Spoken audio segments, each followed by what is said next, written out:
Todo ocurrió una cálida noche de verano, de esas en las que, aunque la temperatura es agradable e invita a dar un largo paseo bajo la luz de las farolas, da la sensación de que todo el mundo se ha puesto de acuerdo para encerrarse en casa. Eran, más o menos, las 2 de la madrugada.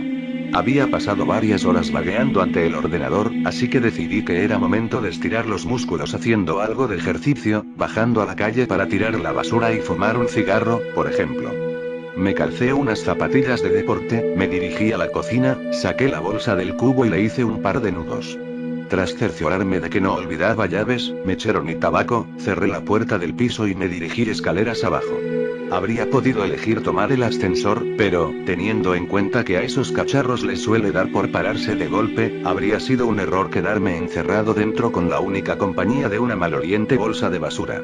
Recorrí los pocos metros que separaban mi portal de los contenedores, disfrutando del ambiente de soledad que reinaba en mi calle, unido a la tenue iluminación y la invisible caricia procedente del asfalto caliente bajo mis pies. Tras meter la bolsa en uno de los cubos, volví a mi portal y, antes de entrar, encendí un cigarrillo, disfrutando de cada calada, mientras oía en la distancia el sonido de ambulancias y coches acelerando. La banda sonora que suena de fondo cada noche en la gran ciudad que es Madrid. Mientras daba buena cuenta de mi cigarro, eché un ojo al gran edificio de viviendas que esperaba mi regreso. Un bloque levantado a finales de los años 60, con paredes de ladrillo rojizo, 6 alturas y una planta de garaje bajo sus cimientos, similar a los cientos de edificios que, en aquella época, el Ministerio de Vivienda construyó en toda España. Junto al portal, aún se conservaba la placa que daba fe de ello. Mis padres fueron los primeros dueños de la casa. Tras el paso de los años, su afán ahorrador les permitió hacerse con un chalet en las afueras, por lo que yo, siendo hijo único, tuve la suerte de pasar a ser el dueño, y único habitante, de la vivienda. Cuando acabé el cigarrillo, tiré la colilla al suelo y entré en el portal. Por un momento, pensé en subir andando hasta el 5.º piso, donde vivo, pero la vagancia pudo más, así que llamé al ascensor. Cuando este llegó a la planta baja, entré en el habitáculo. Una de las curiosidades que tenía aquel edificio era dicho ascensor. No todos los bloques de viviendas de la época contaban con uno, y se consideraba una mezcla de lujo y suerte el poder llegar a casa en uno de estos chismes cuando se levantó el edificio. Esto hacía que la estructura fuese algo vieja. Sus paredes, sus espejos y su cuadro de botones tenían más de 50 años. Lo que más me llamaba la atención de este último detalle era el correspondiente al garaje. Había un botón para cada piso, excepto para el sótano, en cuyo lugar había una cerradura. Todos los vecinos teníamos copia de la llave. El motivo era, según los constructores, evitar que el cálido garaje se llenase de mendigos por las noches. Miré aquella cerradura con curiosidad. Aquella vieja cerradura. Entonces, una idea se me pasó por la cabeza. En lugar de pulsar el botón del 5.º piso, eché mano al manojo de llaves que había en mi bolsillo e introduje la llave correspondiente. Para acceder al sótano, había que girar la llave hacia la izquierda, pero, ¿qué ocurriría si la giraba hacia la derecha? Hice la prueba. Nada. La cerradura hacía tope, como era de esperar. Cabezota de mí, volví a intentarlo, girando con más fuerza. Con mucha más fuerza. En ese momento, de forma inesperada, la cerradura cedió, poniendo el ascensor en marcha. Sorprendido ante aquello, fijé los ojos en el indicador luminoso. Mientras el ascensor descendía, aquel paso de mostrar un 0 a mostrar un -1. Pero, llegado a este piso, el ascensor no se detuvo. Durante casi un minuto, el trasto continuó bajando, traqueteando y rugiendo como de costumbre. El indicador luminoso mostraba 2 guiones intermitentes. Entonces, de repente, el ascensor se detuvo y su puerta se abrió. Ante mis ojos se extendía un largo y estrecho pasillo, apenas más ancho que el propio ascensor. La iluminación procedente del interior de este no bastaba para iluminar aquel pasillo, que era engullido por una tenebrosa oscuridad, y no se apreciaban escaleras que llegasen allí desde un piso superior. «Hola». Mi voz retumbó por las paredes y desapareció en el oscuro espacio. A pesar de que la situación me imponía algo de respeto, la curiosidad ante el nuevo sótano recién descubierto pudo más. Decidido a investigar aquel lugar, encendí mi mechero y abandoné la protectora luz del ascensor. Me giré por un momento, y vi que, en aquella planta, no había botón para llamar al ascensor, sino una cerradura. Mosqueado, continué avanzando hacia la oscuridad. El ambiente era denso y húmedo, acompañado de una ligera fetidez. A unos 20 metros, el pasillo torcía hacia la derecha, desembocando en una galería a la que daban varias puertas, como en las cárceles que salen en las películas. Algunas puertas estaban cerradas y otras abiertas, y el suelo estaba lleno de polvo, cristales rotos y otros objetos. La mugre que invadía el lugar me disuadió de palpar la pared en busca de interruptores de luz, por lo que confié en la pequeña llama que portaba en mi mano. Al internarme en la galería, me agaché y acerqué mi mechero al suelo para examinar con más detalle qué eran aquellos pequeños bultos que pisaba irremediablemente a cada paso. Descubrí jeringuillas, trozos de probetas, piezas de rompecabezas infantiles, muñecas y aquello resultaba de lo más tétrico. Me incorporé nuevamente, disponiéndome a analizar las pequeñas dependencias que rodeaban la galería. Uno de los detalles que percibí fue la falta de ventilación o iluminación exterior.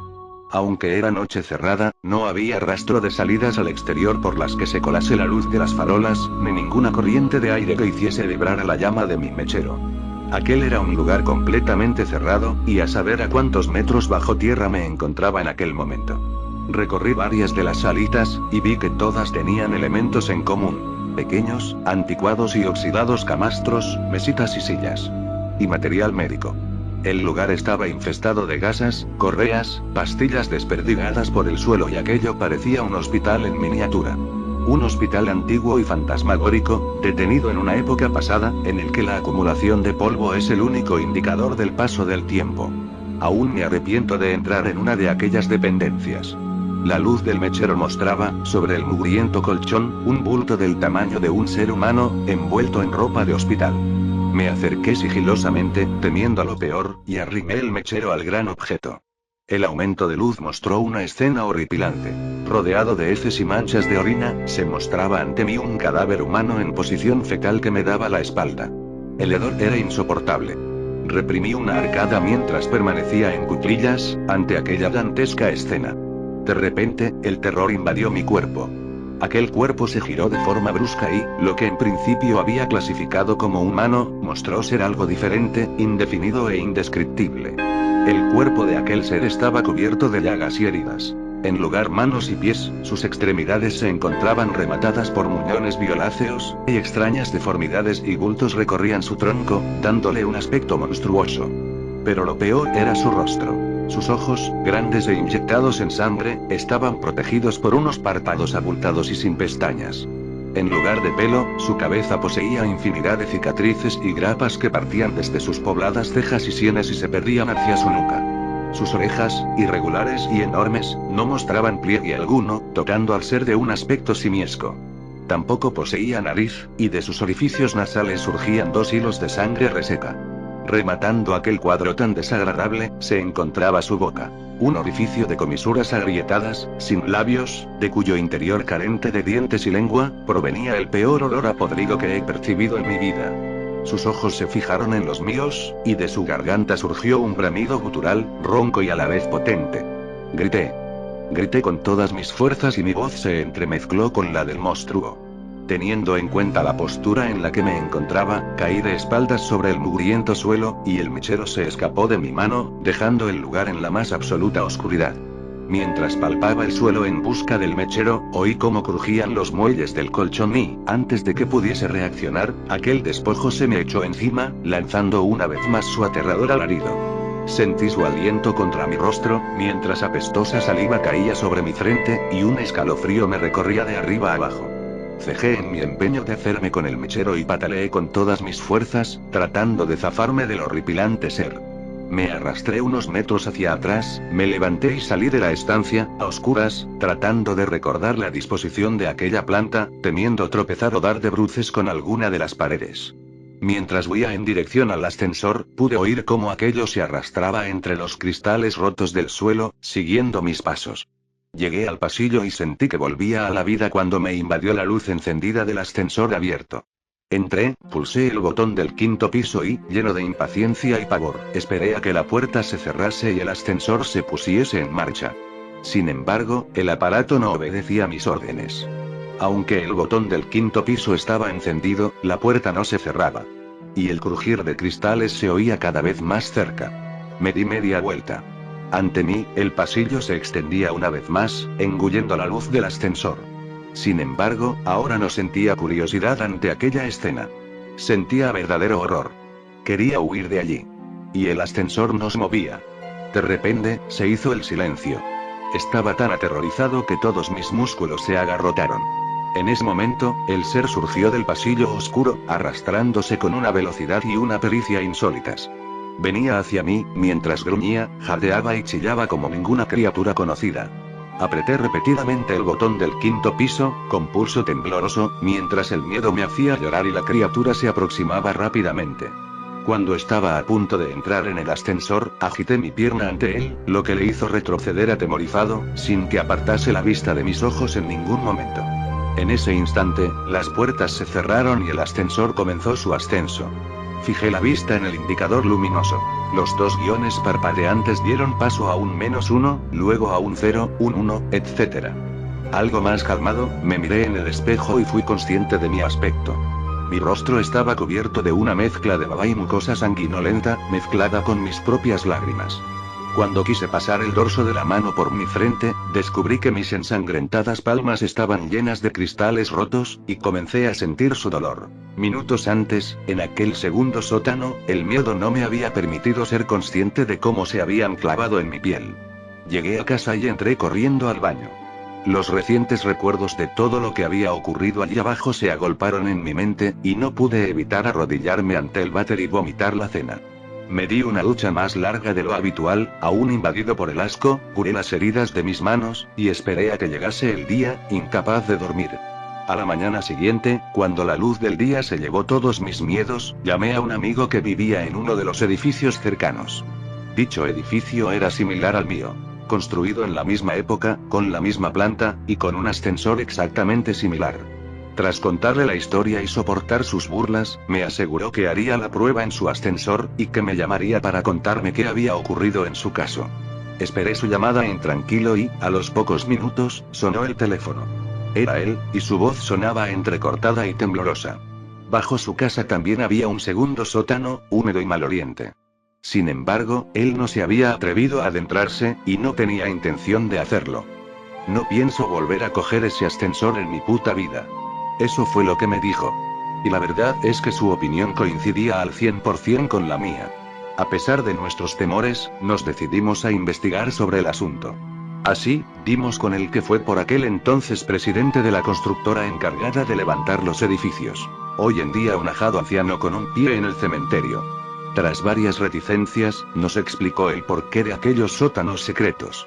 En 1966, la recién inaugurada central nuclear de Zorita, en Guadalajara, había sufrido una grave fuga en uno de sus reactores, provocando una nube radiactiva que se extendió por los pueblos de los alrededores. El régimen franquista no podía permitir que la opinión pública tuviese noticia de un fallo en su primera instalación nuclear, por lo que contactó con las parejas jóvenes del lugar, ofreciéndoles trasladarse a Madrid, a los inmuebles en los que mi amigo y yo vivíamos, pues a pocos metros se encontraba un hospital que podría seguir la evolución de dichas parejas y los hijos que pudiesen tener en el futuro. Para disimular aún más la situación, vendieron algunas de las viviendas a gente corriente que no tenía nada que ver con el incidente, como mis padres, o los padres de mi amigo, por ejemplo. Sin embargo, la intención del régimen era muy distinta. Conocedores de las secuelas que la nube radiactiva tendría en esta gente, vigilaron cada nuevo embarazo que se produjo entre ellos, supervisando su evolución y haciendo desaparecer a todos aquellos recién nacidos que sufriesen graves malformaciones. Aprovechaban la tranquilidad de la noche, para, haciéndose pasar por encargados de mudanzas, llevar a los bebés a su nuevo hogar. Aquellos sótanos, por otra parte, eran el lugar perfecto para realizar investigaciones sobre los niños, pues nadie sabía de su existencia. El propio mecanismo de los ascensores se había mantenido en secreto, recayendo la tarea de llevar a cabo revisiones y reparaciones entre técnicos elegidos por el propio régimen. Y una trampilla que solo se abría cuando el ascensor sobrepasaba el garaje, ocultaba el segundo sótano a quien hubiese podido asomarse al hueco. Sin embargo, tras la muerte del dictador Francisco Franco, se canceló aquel proyecto. Tratando de arrojar tierra sobre el asunto, los sujetos en experimentación fueron sacrificados, y toda documentación relativa al proyecto fue destruida. Casi todos los cabos quedaron atados. ¿Cómo que casi todos los cabos? Preguntamos mi amigo y yo a aquel hombre. Sí, dijo él. Resulta que, una vez, aprovechando el revuelo de los últimos días, mientras todo el mundo corría arriba y abajo tratando de hacer desaparecer pruebas y evidencias, uno de los niños desapareció sin dejar rastro, y nadie más volvió a saber de él. Mi amigo y yo nos miramos, aterrados. Nos despedimos del viejo y volvimos a nuestras casas. Y desde entonces, no he vuelto a subirme a un ascensor.